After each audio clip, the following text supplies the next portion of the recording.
Mas hoje ainda, eu quero me concentrar em Gênesis 2, 18 a 25, pensando principalmente nos motivos pelos quais Deus disse que a gente precisava de auxílio, um auxílio idôneo. O homem precisava de um auxiliador idôneo. Leio Gênesis 2, 18 a 24. Essa mensagem vai ser breve, para que a gente tenha condições de ceiar também com tranquilidade na sequência. Leia a palavra do Senhor. Disse mais o Senhor Deus: não é bom que o homem esteja só, far-lhe-ei uma auxiliadora que lhe seja idônea. Havendo, pois, o Senhor Deus formado da terra todos os animais do campo, todas as aves dos céus, trouxe-os ao homem para ver como esse lhe chamaria, e o nome que o homem desse a todos os seres viventes, esse seria o nome deles. Deu nome o homem a todos os animais domésticos, às aves dos céus e a todos os animais selváticos. Para o homem, todavia, não se achava uma auxiliadora que lhe fosse idônea. Até esse versículo aqui, a gente já cobriu nas mensagens anteriores. Verso 21. Então o Senhor Deus fez cair pesado sono sobre o homem, e este adormeceu, tomou uma das suas costelas e fechou o lugar com carne, e a costela que o Senhor Deus tomara ao homem, transformou-a numa mulher, ele a trouxe. E disse o homem: esta afinal é osso dos meus ossos e carne da minha carne, chamar-se-á varoa, porquanto do varão foi tomado. Por isso, deixa o homem pai e mãe, se une à sua mulher, tornando-se os dois uma só carne. Ora, um e outro, o homem e sua mulher, estavam nus e não se envergonhavam. Pergunta de hoje, que eu vou tentar responder com base na nossa passagem. Por que Deus disse que não era bom que o homem estivesse só e que ele precisava de uma auxiliadora idônea? Onde Adão está? No Éden. Com quem Adão tem o relacionamento mais íntimo possível que nenhum de nós jamais experimentou? Com Deus. Mas ele está no Éden, com Deus, e Deus diz: não pode ficar sozinho. Então, a pergunta que eu quero tentar responder com os irmãos hoje, de forma bem simples, é: por que ele precisava de uma auxiliadora que lhe fosse idônea? A gente já viu aqui na passagem que a primeira coisa que acontece é que Deus diz: não é bom que ele esteja só, vou fazer uma auxiliadora. Então, Deus dá para ele animais, para ele dar nome. Ele não tinha que ter dado auxiliadora? Ele falou: não é bom que o homem esteja só, vou dar uma auxiliadora. Chama os animais agora para Adão ver como é que eles vão chamar. Estranho isso, né? Na verdade, irmãos, Adão tem que compreender que não é bom estar sozinho. Deus já sabe, mas parece, num certo sentido, que o Adão ainda não sabe. E agora, Adão vai descobrir nessa experiência dele algumas coisas. A primeira delas: os animais, a gente já falou disso, mas é importante repetir para a gente dar andamento. Os animais não oferecem para Adão uma comunidade real. Eles não são como Adão, eles são diferentes. Eles não têm a mesma dignidade. A gente falou disso das últimas mensagens. A última mensagem que eu preguei domingo de manhã foi sobre esse assunto. Então, a segunda coisa é que Adão pôde ver como na natureza todos os animais tinham um par. E isso mostra a bênção de Deus. Em terceiro lugar, ele também pôde ver que exercer essa missão, esse trabalho que Deus lhe entregou, sozinho, seria uma tarefa muito difícil. Acho que nós poderíamos dizer que seria uma tarefa impossível. Aí no versículo 20, então, Adão parece que percebe isso. Embora não seja ele que tenha falado, o versículo 20 diz no final: não se achava uma auxiliadora que lhe fosse idônea. E agora então Deus vai agir, dando a ele uma auxiliadora idônea. Eu tenho um parênteses aqui, uma aplicação que vale a pena a gente compartilhar. Irmãos, Deus tem seus planos para nós que Ele sabe que são os melhores. O problema é que a gente não sabe, muitas vezes. E então, algumas situações ou algumas circunstâncias nas quais nós somos colocados para que a gente finalmente concorde com Deus. Você entendeu o que eu quero dizer? Deus está dizendo: não é bom que ele esteja só. Mas antes de Deus dar a bênção para ele, Deus precisa fazer que ele perceba que de fato não é bom. E às vezes, na nossa vida, é igual. Deus quer que a gente descubra que aquilo que talvez passe pela nossa cabeça, aqueles nossos pensamentos, aqueles nossos sonhos, aqueles nossos projetos, que parecem muito bons, porque a gente vive num mundo que diz para nós algumas coisas, A gente ouve algumas promessas de alguns ídolos e a gente tende a acreditar nisso. E aí, em algumas circunstâncias, Deus coloca a gente para quebrar a gente, para a gente descobrir finalmente que essas coisas não são as coisas de Deus para nós de fato. E vez ou outra a gente tem que passar por isso antes de finalmente experimentar a bênção de Deus, a resposta de Deus efetiva para a nossa vida. Então, seria bom você ser sensível à direção do Espírito Santo e perceber. Se talvez você não está batendo cabeça hoje, e Deus, na verdade, está querendo te mostrar assim, ó, não é bom. Não é bom. Talvez esse seja o motivo pelo qual algumas coisas não acontecem como a gente gostaria que aconteça. E quando a gente descobrir, aí finalmente a resposta de Deus vem. E vem do jeito que a gente espera. Tá bom, então o ser humano descobriu, não é bom ficar só. Por que não é bom? Eu tenho 4 respostas que falarei todas brevemente. Primeira delas, não é bom que o homem esteja só, ele precisa de um auxílio. Porque sem o auxílio, a imagem de Deus nele não será plenamente manifestada. Eu vou repetir. Sem o auxílio, esse negócio do ser humano ser imagem de Deus seria incompleto. Ele precisa de alguém para que a imagem de Deus nele realmente possa se manifestar. Veja aqui no capítulo 1, versículo 26, Deus diz: façamos o homem à nossa imagem, conforme a nossa semelhança. Verso 27. Criou Deus, pois, o homem à sua imagem. A imagem de Deus o criou, homem e mulher os criou. Eu já preguei sobre isso, então não vou explorar tudo de novo, mas tem uma coisa importante que a gente precisa destacar. Se nós somos imagem de Deus, isso significa que Deus, a gente sabe disso, é Pai, Filho e Espírito Santo. Deus é, irmãos, um e múltiplo ao mesmo tempo. Ele é o Deus triuno, é assim que a gente entende, a doutrina da trindade, muito importante para todo cristão. Deus é a trindade, ele é uno e ele é múltiplo. Então, para Deus ser Deus, e para Deus poder amar e ter todos os seus atributos, todas as suas virtudes, isso implica no fato de que existe uma comunhão. Claro, no caso de Deus, essa comunhão é misteriosa, inigualável, não há outra igual. Mas a gente, na nossa devida proporção, também precisa de outras pessoas para a gente conseguir manifestar a imagem de Deus na nossa própria vida. A Bíblia diz, por exemplo, Deus é amor. Lembra da passagem? Essa é 1 João capítulo 4. Como que Deus pode amar, sendo que o amor precisa de um objeto? É porque Deus, desde a eternidade, é o Pai que ama o Filho na comunhão do Espírito Santo. Então, para nós sermos capazes de amar como Deus é, nós precisamos ter alguém próximo de nós para quem nós possamos direcionar o nosso amor. Por isso que amar o próximo é tão importante.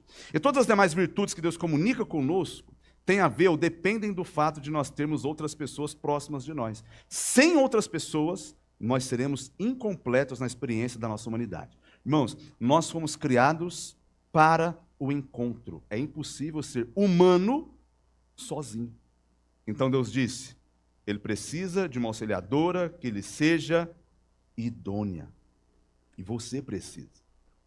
Para você desenvolver virtudes, todas aquelas virtudes cristãs, você vai precisar viver em comunhão com outras pessoas.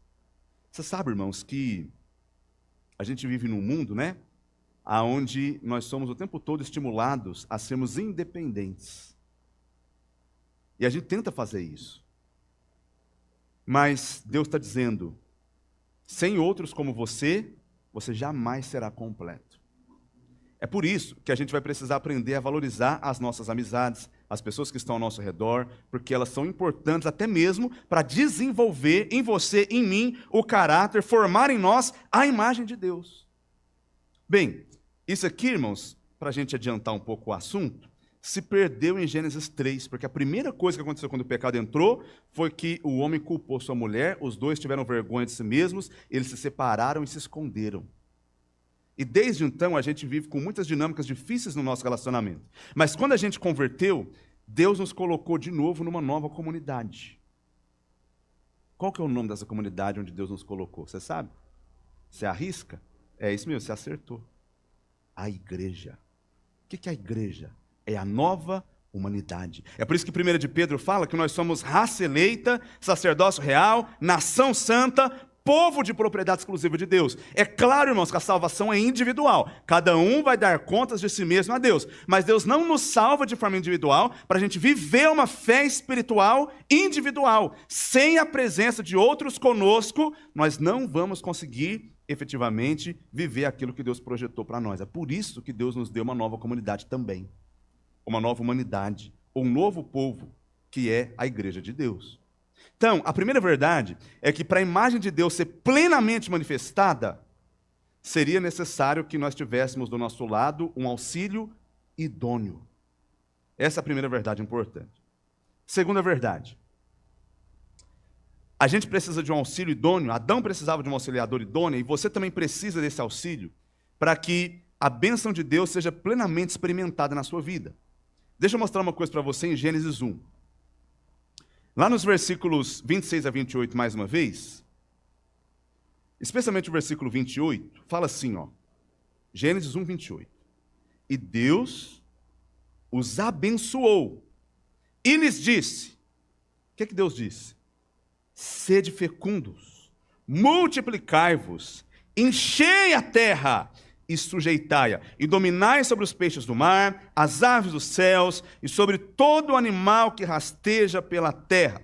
Preste atenção numa coisa importante. Quando a gente lê o versículo 28, a gente entende que Deus abençoou, esse é um ato, e Deus disse, isso é outro ato. Mas isso aqui poderia ser traduzido como se fosse assim, ó, e Deus os abençoou dizendo, sede fecundos, assim por diante. O que eu quero dizer?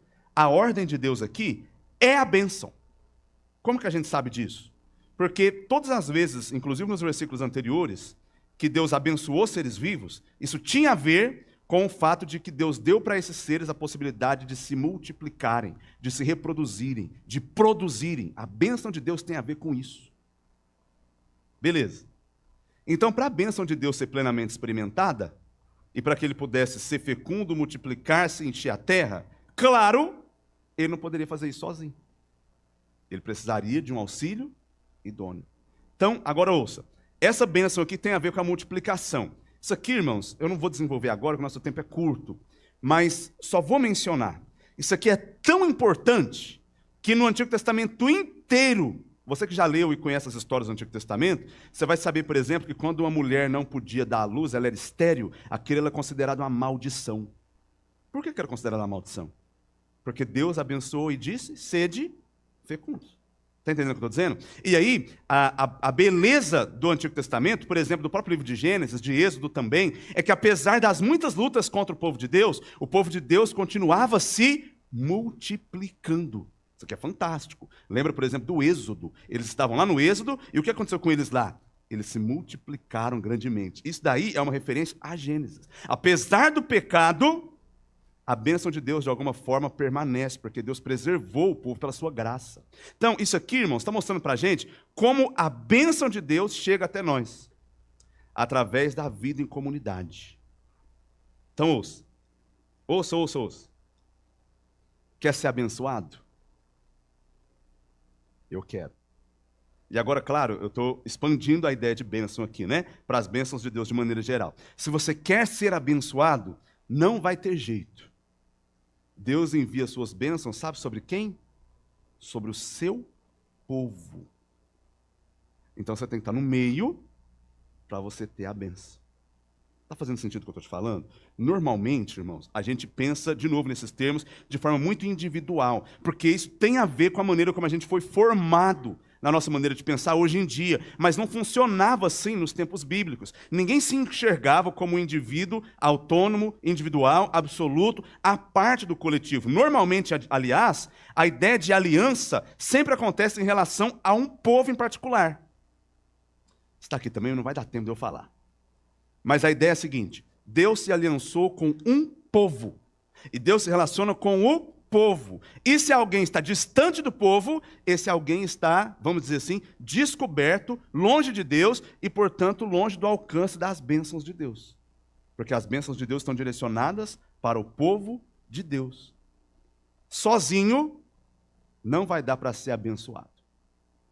Duas coisas eu falei. Primeiro, Sozinho não vai dar para manifestar plenamente a imagem de Deus. Deus nos criou para isso. A gente vai ficar defeituoso. Nós somos criados para o encontro. Irmãos, tem uma coisa muito importante, vale a pena dizer isso. Vale a pena dizer isso. Existe um pouco do outro em você e existe um pouco de você no outro. Entende o que eu estou dizendo? Já viu quando alguém que a gente ama muito morre e vai embora?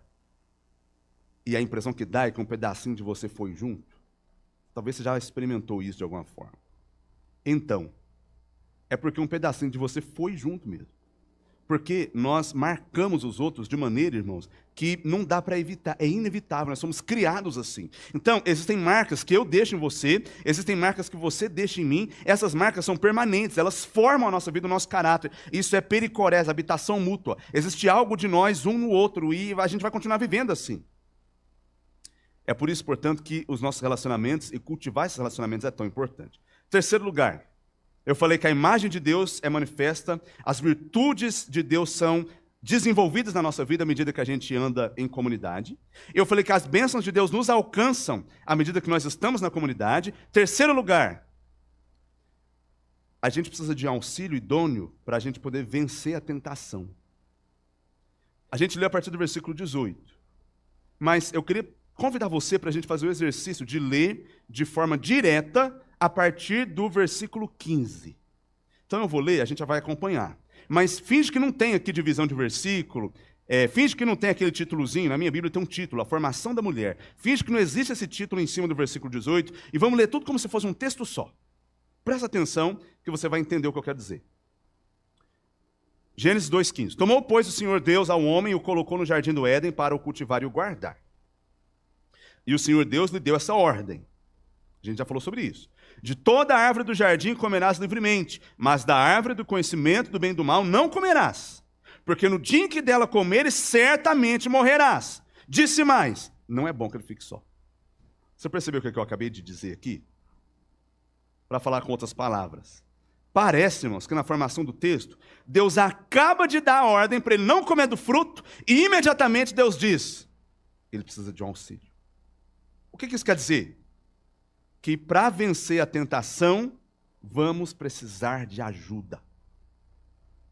O que isso quer dizer? Que não dá para se santificar, vencer o pecado, sem auxílio. Não vai dar.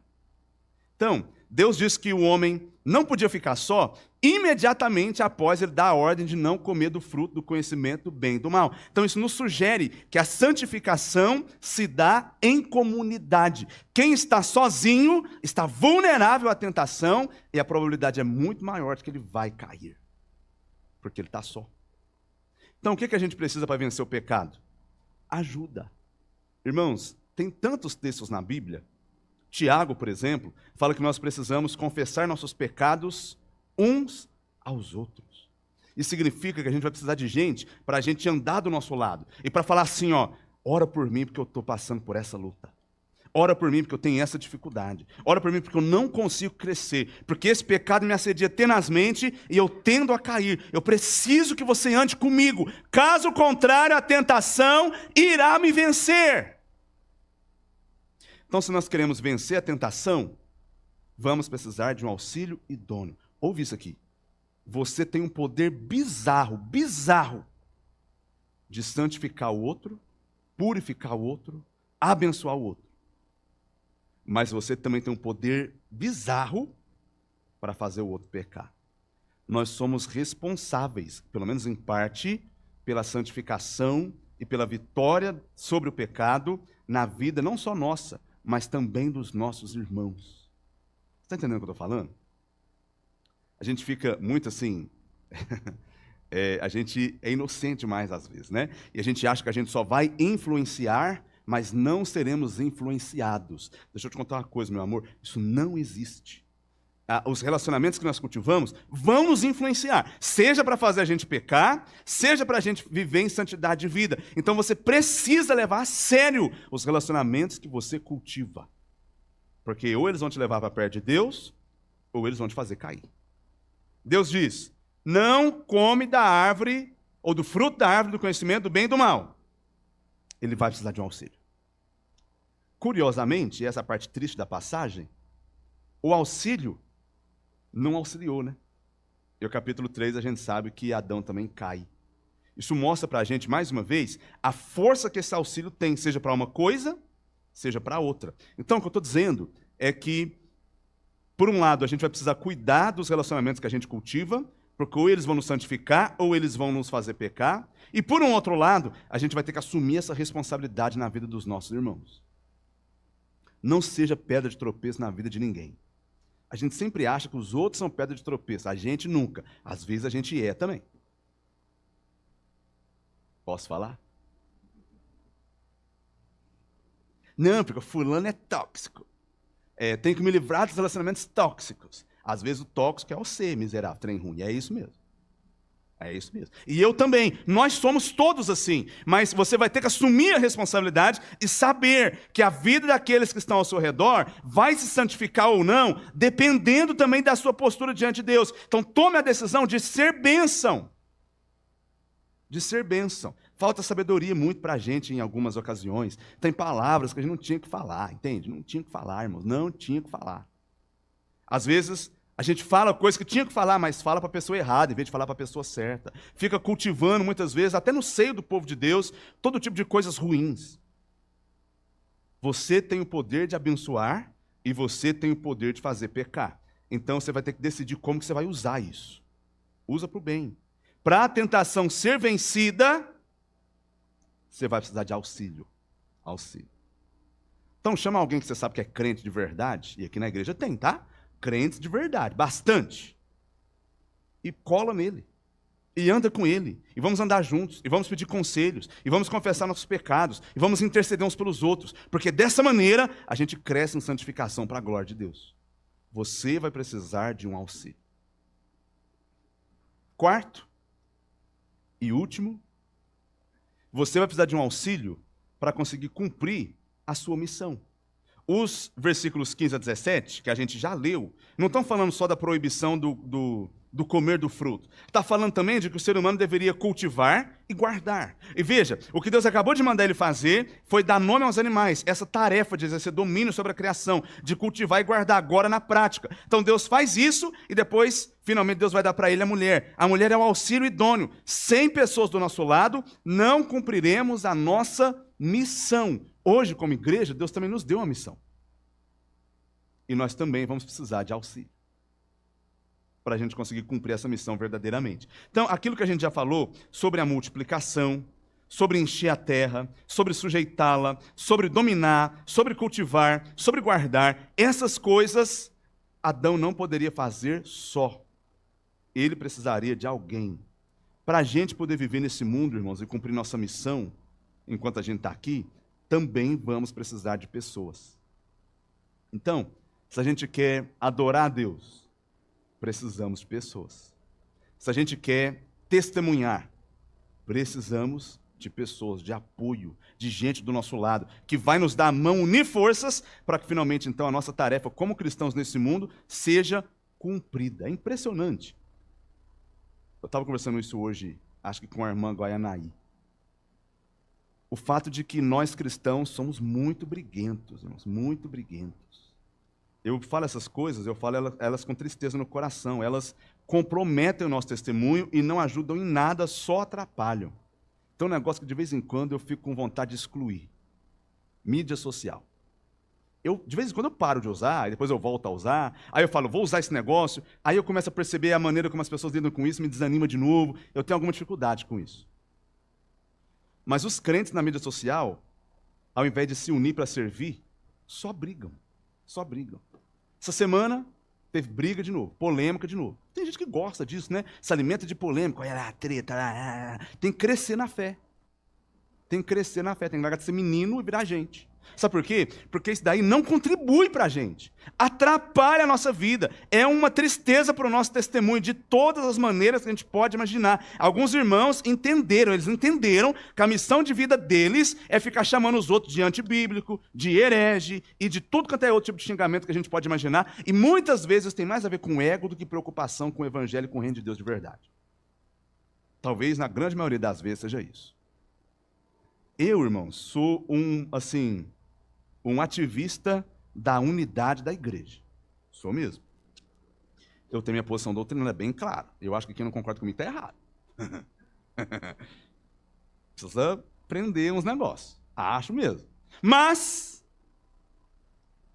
na maioria dos casos, a gente tem algumas discordâncias, mas essas pessoas que discordam de nós algumas coisas são nossos irmãos que merecem todo o nosso respeito. A minha soteriologia é calvinista, mas eu considero que os arminianos são meus irmãos em Cristo Jesus. É isso que eu considero. Eu sou de uma igreja batista regular, mas eu acredito que os assembleianos, na sua grande maioria, são meus irmãos em Cristo Jesus. Por que eu estou falando sua grande maioria? Porque nem todo mundo lá é crente. Mas eu vou te falar um negócio agora que você não vai gostar. Nem todo mundo aqui é crente também. Sabe qual é o nosso problema? É a gente identificar o evangelho, a salvação, com uma determinada placa, ou com uma determinada bandeira doutrinária. De novo, eu acho que os nossos irmãos assembleianos pensam a respeito do dom de línguas, do batismo no Espírito Santo, para mim está errado. Mas eu tenho coragem de unir forças com ele para a gente poder fazer a obra de Deus quando for preciso. Dou a mão para ele mesmo. Dou mesmo. Então, ele é assembleiano, ele é metodista, ele é presbiteriano. Eu estudei com os presbiterianos aqui. Do lugar de onde eu vim, os presbiterianos não era crente, não, era tudo primo. A gente falava que era primo. Não era irmão em Cristo, era primo em Cristo.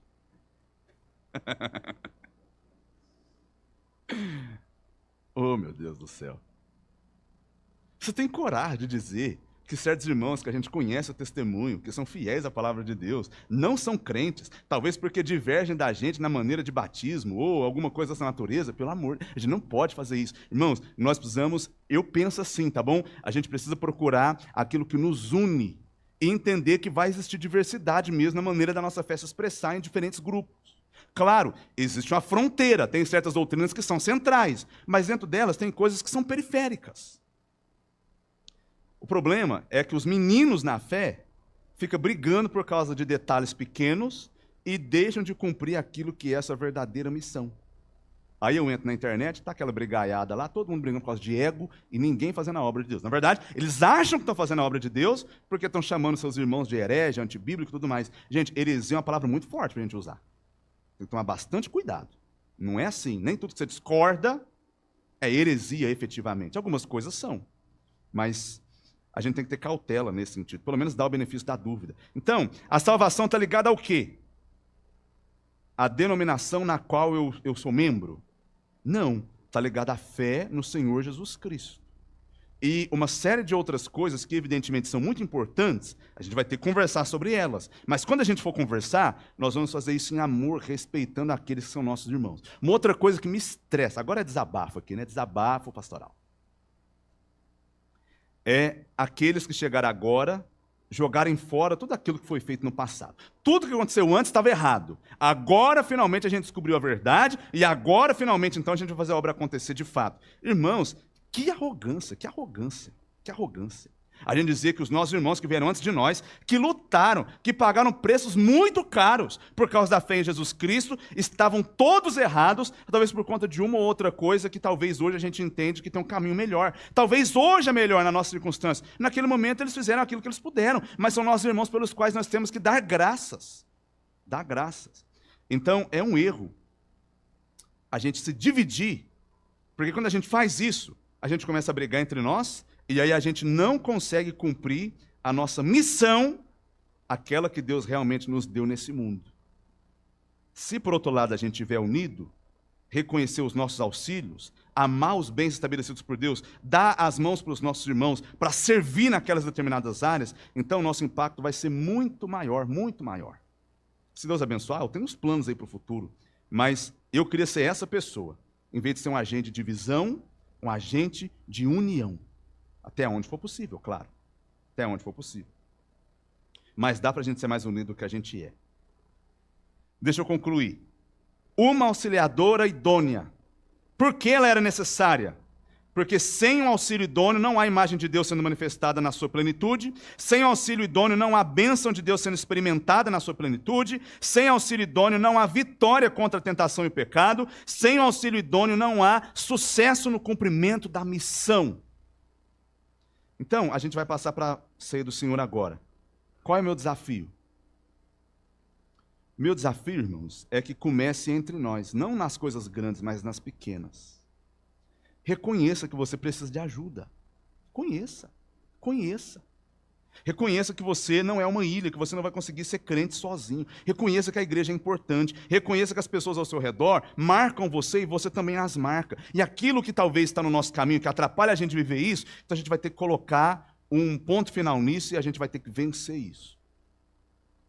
Tem gente que a gente vai precisar perdoar. Entende? Tem erros que a gente vai precisar admitir. Tem pessoas que Deus tem colocado na nossa vida que a gente vai precisar aprender a amar, por mais difícil que isso pareça. Nós vamos ter que ser agentes da unidade. Nós precisamos de um auxílio que nos seja idôneo. Reconheça isso. E agora, por exemplo, na ceia, que é uma celebração da unidade da igreja, decida no seu coração perdoar quem tem que perdoar. Amar quem você tem que amar. Passar por cima das diferenças, para a gente poder viver a plenitude da fé e a plenitude de todas essas experiências com Deus que eu acabei de mencionar aqui.